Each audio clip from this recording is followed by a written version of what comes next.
Good morning. 6:34 a.m. Thursday morning. Headed to work soon. Got about 30 minutes to make this video. So I want to first of all shout out to all the NCOs, future NCOs, Staff Sergeant Selects like myself.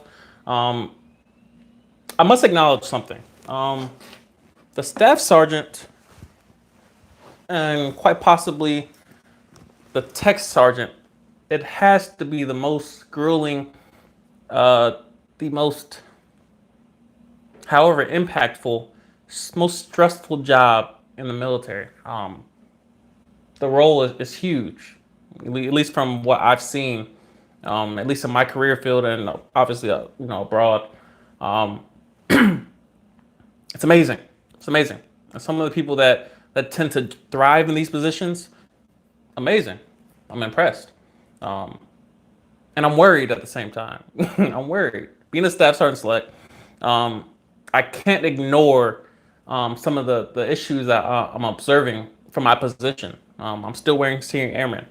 And so I can't help but identify the issues, the things that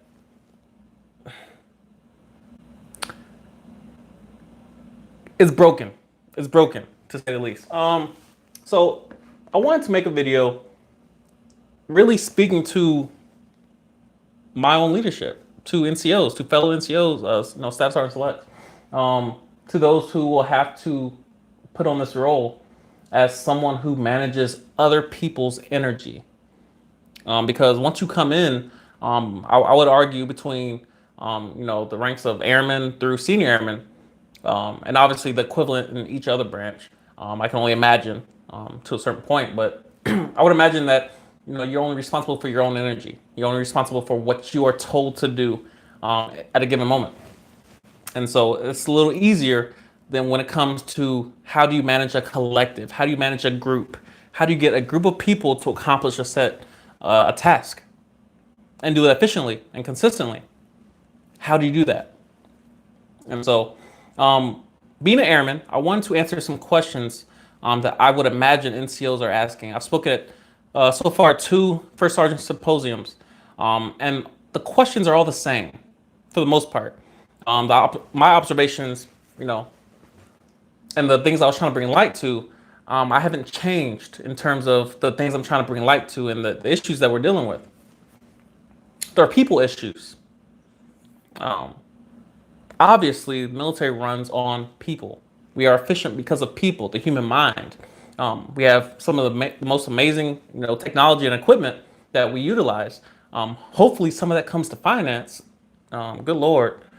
But obviously, the things on the front line, the things that our commercials are showing, our planes, our jets, obviously, that's what we obviously put most of the attention on.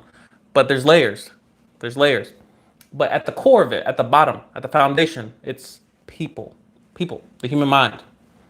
How do you control the human mind? How do you tap into it? Well, if you observe basic training, they're after your mind. The sole purpose of basic training is to get your mind, get control of your mind, which logistically gets control of your body after. Once you get your mind, you can get everything else. That's why propaganda, that's why social media, information, is how you feed the soul, and it only comes through the senses. So, to avoid that tangent, that's really what the point of this video is to bring light to some of these issues as far as what we are missing as human beings in regards to leading and interacting. So a couple things. And I took a lot of notes this morning. The world is changing. The world is ever changing. And a percentage of the world is joining the Air Force. I heard this at one of the first sergeant symposiums in regards to, the issues that we're witnessing in the Air Force in regards to suicide and, some of the problems that we're witnessing in terms of mental health and anxiety. It's reflecting what's in society. The military is not, although it be artificial in nature in terms of, the gathering and the environment that we have created, especially when you look at an Air Force base versus the city right outside of it. They're different. There's a level of order that you find on a base versus what you find in society, civilian society. And so we must acknowledge that, just because a human comes over from civilian side to the military side, they're still human at their core, and they were civilian for most of their life. Most of them, especially, when you're first joining, let's say, it really doesn't matter what age you join, you're going to be civilian longer than you're going to be military. And that's mostly true. So we must acknowledge that, the civilian world is impacting what we are looking at in the military. Couple questions, couple quick jabs, a couple things I can get out the way. What do airmen value? Constantly, we have these mandatory fun day, mandatory, let's go to the club and drink, even though we all drove here, and we're gonna drink with leadership, and that's cool. That's cool. But what do airmen truly value? Their time. Their time. The greatest reward, the greatest incentive, positive incentive that you can give to a person that works under you is to give them their time back. Which later on, which I'll get into as far as how do you enforce behavior, is to give positive incentive, not just negative, but also reward people. I'll say that for later. Airmen want their time. They value their time. People love their time. Hence why we all exchange our time for money. That's how we get it. So for those of you who say that money doesn't matter or time doesn't matter, you're constantly doing an exchange. Hence why I'm in uniform right now. It's because I'm exchanging my time. I could be in bed, but instead I'm going to exchange my time for a currency that I can utilize to solve other problems in my life. How to get an airman to open up to you, and not just like the blue answers, not the Air Force answers, not the PC, the correct answer in this, this climate, this environment. How do you get the right answer from an airman that you're trying to get? Well, quality questions in either a one-on-one setting, which I'll get into that as well, or a group discussion. Conversation is the one thing that all humans that join the military have in common. Obviously, besides the fact that we're all alive and we need food and water and air and all that. How do we feed our minds? Conversation. We all utilize that in some way or another. We all utilize conversation to feed our souls, to feed our minds, our spirits. So utilize that. And I'll touch on that later. How to enforce effort. That's probably one of the biggest ones. How to enforce effort. Meaning, how do you get someone to give more energy to a certain task and complete it in a timely manner? It's quite simple. Set clear and enforceable standards. The PT test is a perfect example. The number I need to pass this test is non-negotiable. Now, how fast in terms of do I sprint the entire thing? Do I jog the entire thing? Do I walk the entire thing? That's up to me. But the standard has been set. So the same thing applies to work. I work in an admin environment. So let's say I have 10 emails I receive in the morning, which would be beautiful if that actually happened. It's actually more like 100. But let's say I get 10 emails and my supervisor says, Isiah, you have till the call of business, the end of day, to have all those emails gone. If you finish them early, you can leave. I'll have these emails done in the next 10 minutes. Now, obviously, the quality would be an issue as far as, did you do it correctly? Did you rush through this? Did you actually do the job? Is it finished? But think about that. How fast I do this is now up to me. But the end of day is non-negotiable. Most likely it's going to be done before the end of day because I want to go home. Again, we're back to number one. I value my time. So I don't want to stay here longer than I have to. But if you tell me I can leave at 12 noon, 10 a.m., 9 a.m., I just got to finish this work. Of course I'm going to do it quicker. Of course. And then, of course, the quality will be enforced upon review, if need be. So just think about that. If you set a clear, concise, and enforceable goal, I'll go and touch on this now. There's a difference between a standard and a rule. A standard is enforceable. A rule is subjective in certain cases. I always use this analogy in the office. If you're told to do a splits for your PT test, how many people can actually do a splits in terms of the military population? Probably less than 1%. So how do you enforce something that, is not universal in nature? That's what I mean by a standard being a certain time that you have to finish a given task versus something that's based on flexibility that is something that you get the point. All right, so a couple of notes I wrote down. All airmen are different. All airmen are different. All humans are different. They're unique. One of the worst things you can do is treat everyone as if they came from the same, cutout. They're different. You can tell exactly how different they are by what they do with their free time. What is the first thing they do when they leave the office? What are they doing on their weekends? That question gets so old. What did you do this weekend? I slept. I rested. You get the same answer. But you can tell what somebody values by where they put their free time. How to reach anyone. How to reach anyone in the office. More specifically, how do you reach new airmen or airmen in general? Well, first of all, realize this is that universal principle and standards apply to all people. Universal. Like laws like gravity. They apply to all people.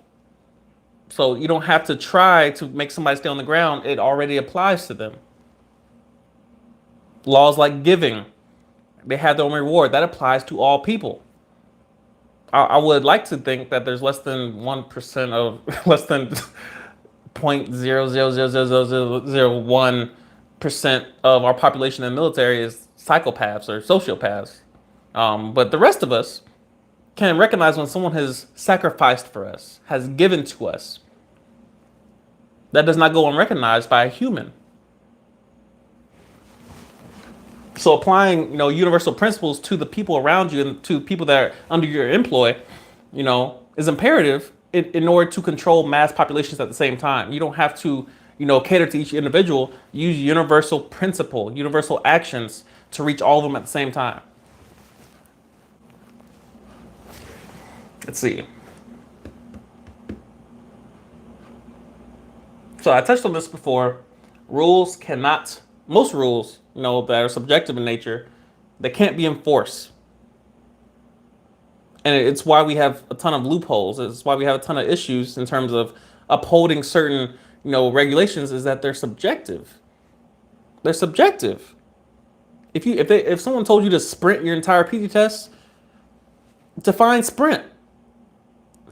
Give me a mile per hour that is defined as sprinting. That's the issue, is that if you tell an airman, I need you to work as hard as you can on this and get it done as soon as possible, that's a relative.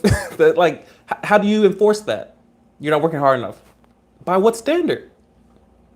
By what standard? Give them a due date, a time. By 10 o'clock, I need this done. If not, then we'll have a different discussion. It's not about threatening people. It's about enforcing a given standard that is universal in nature. Not saying try your hardest. What does that even mean? How hard are they supposed to try? What does that even look like to try hard? To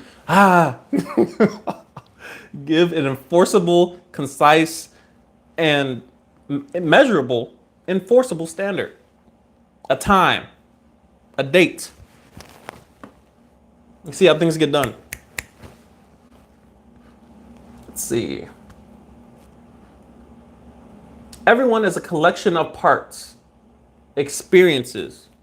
You decide what you're going to magnify in that person while they're at work. I'll say it again. Everyone is a collection of parts. Your airmen are a collection of parts. The airman that is under you is a collection of parts. I am a collection of parts. This video is getting a part of me. A part of me. I'm deciding what I magnify right now. While an airman is at work, you decide what to magnify in a person. Which means you need to know them. How do you get to know someone? Questions. Questions.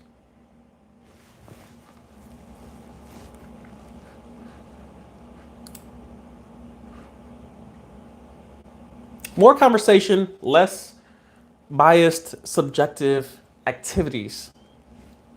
Perfect example, tactical pause day. In light of, the recent, suicides and the uptake and the trending, it, it's sad. It's sad. And so, a tactical pause day was implemented to, kind of address this and to bring light to it. Well, one pattern I noticed is that a lot of, squadrons were doing activities. They're doing events. They're doing sports. They're going out to eat. They're going to have fun, to play, which is cool, But in my opinion, and from my perspective, the biggest thing that was missed was quality conversation. Something that everyone can participate in. Perfect example. If we all go and play basketball for our tactical pause day, and then we go out to eat at a vegan restaurant, in both activities, you're going to have someone who does not fit in that given, event. Basketball is going to, weed out most of the people in a given squadron. I've noticed a lot of unacceptable performances by military individuals. They're just not good. Or they don't like the sport, or they don't like sports, or they're not competitive, or they don't have the greatest, hand-eye coordination. So someone's going to be alienated.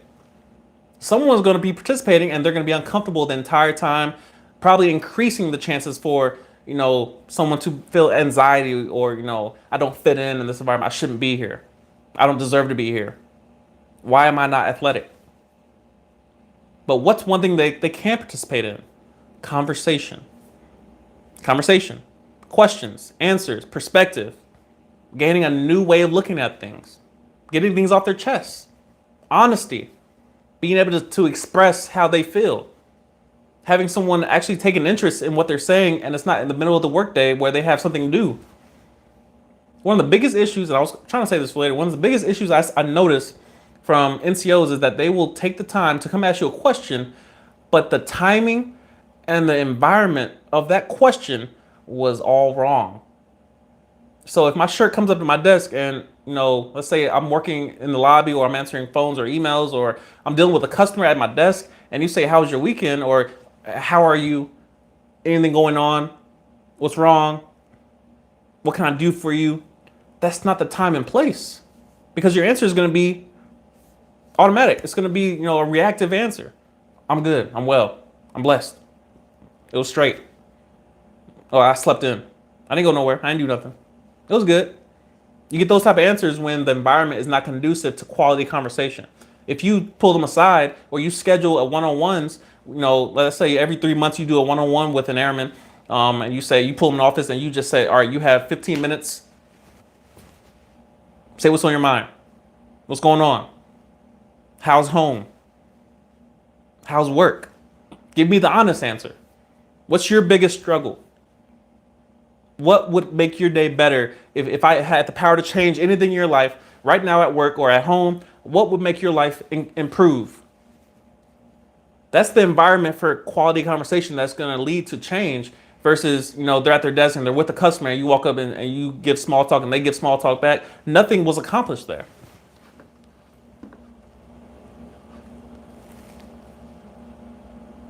Right out of time. One of the biggest changes in dynamics between leadership and an airman is when they are out of uniform. Out of uniform. I noticed this during my deployment. When you're living with your leadership and you live with your NCOs, you can't help but treat each other differently, obviously because of where you are. Like if you're walking to the shower, it's just different. It's just different. Make an active and intentional, effort to be out of uniform during certain cases so you can experience the other side of a person. That's why sports are not bad, but sports are a great time. Like during PT, it's a great time to see someone's imperfections. In the uniform, we're all, trying to put on a certain amount of, this is me, this is my prestige, this is who I am, this is what I'm doing. But with that, you have a lot of seduction, you have a lot of fake romanticism. That's not real life. That's seduction. That's appealing to your imagination. You need to see who a person is, what they're about, what they love, what they hate, what throws them off. Give them a chance. Being out of uniform is not a bad thing. I'm not saying you should do duty hours. I'm saying maybe have a dinner night, or a game night at your house, or something that somebody can see. Oh, you're human too. You're human too. So trust me. Airmen coming from basic training and tech school, they've been in training environments. That junk is not fun. At least from my experience. Introversion. Someone who analyzes, thinks too much. Sigma personalities, introvert personalities. Those who they tend to be by themselves a lot. They think a lot. They read a lot. They enjoy learning. They enjoy people, but in certain, not so concentrated. I can't do too many people. I enjoy small groups. I enjoy quality conversation. I enjoy deep conversation, one-on-ones. I'm good with that. But when it comes to a tech school environment, training environment, a basic training, I'm living with 50 people. I have a roommate. I struggle. And there are airmen those are the ones you really have to look out for. It's not so much the extroverts, although they do, need a certain amount of attention to remain extroverts. But it's those who aren't willing to speak up as much. Those are the ones you have to really kind of design intentional, environments that are conducive to both extroverts and introverts.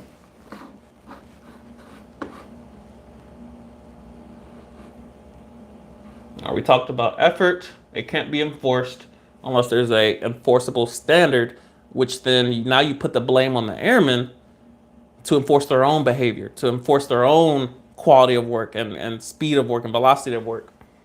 Tell you a quick story. I used to be a bus driver, school bus driver.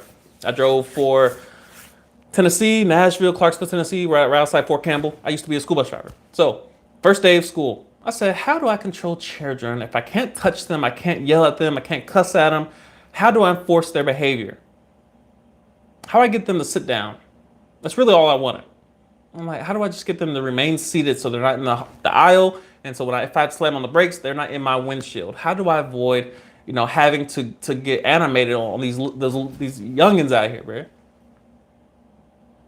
And so I came up with a plan. I got the idea from the movie Swordfish.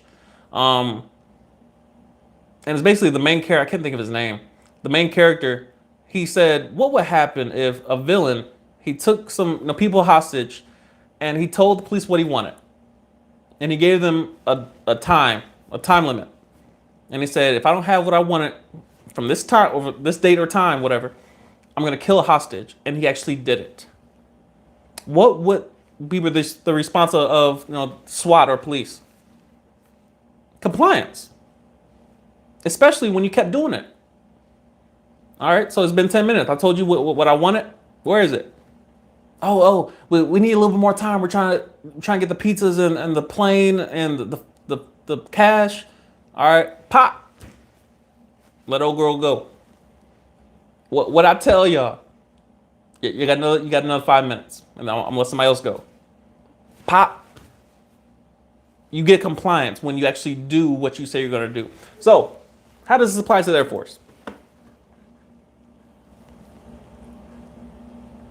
Being that effort can be enforced, now you move to actually enforcing their behavior by putting the blame on them by saying, via email, documenting, this is really the point, documenting via email, you can enforce someone's behavior by setting an enforceable goal and letting them live up to it.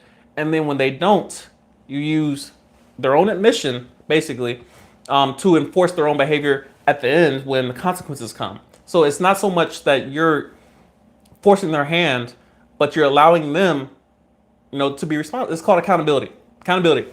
That's really the point. Killing a hostage. It's about accountability, people. Some call it micromanaging, but it's called accountability. All right, so I'm trying to weed through some of these.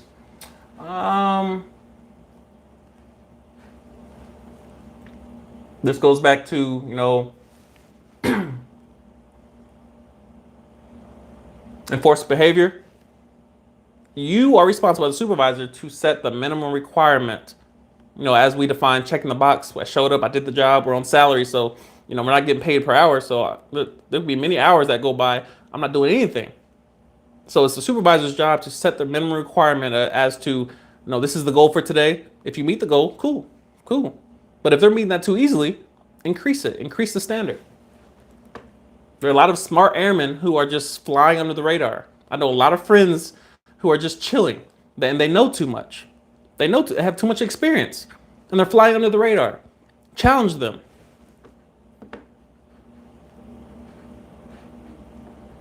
I touched on this. Timing and environment matter greatly. You know, when you ask your questions, when you try to engage in deep conversation, the timing and the environment, the place, it matters. Share sponsor, responsibilities. When a new airman comes to the base, make sure that you're participating in that process, because you're going to be responsible for defining what it means to be operational.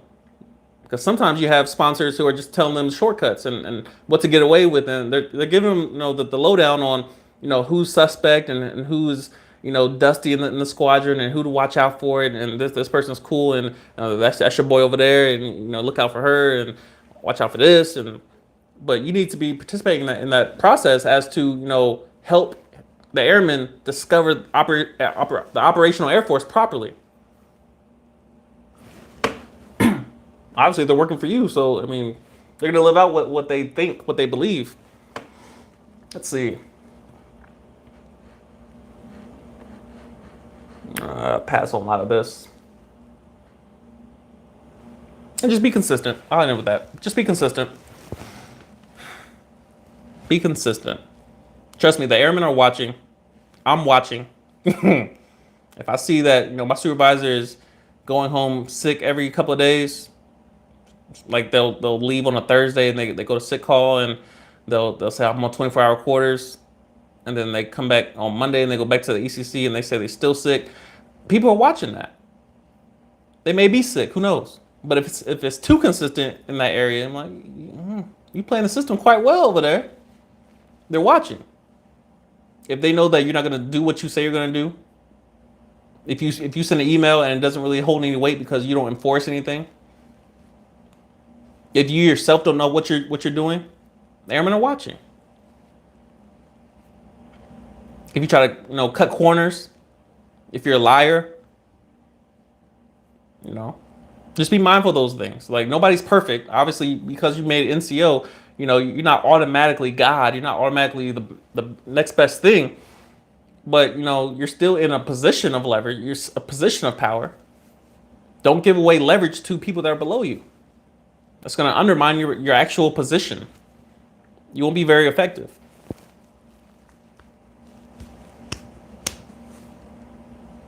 That's the video. Just a couple questions I wanted to bring a little perspective, especially to new NCOs like myself, who are not probably excited to be in that position. We've been kind of chilling.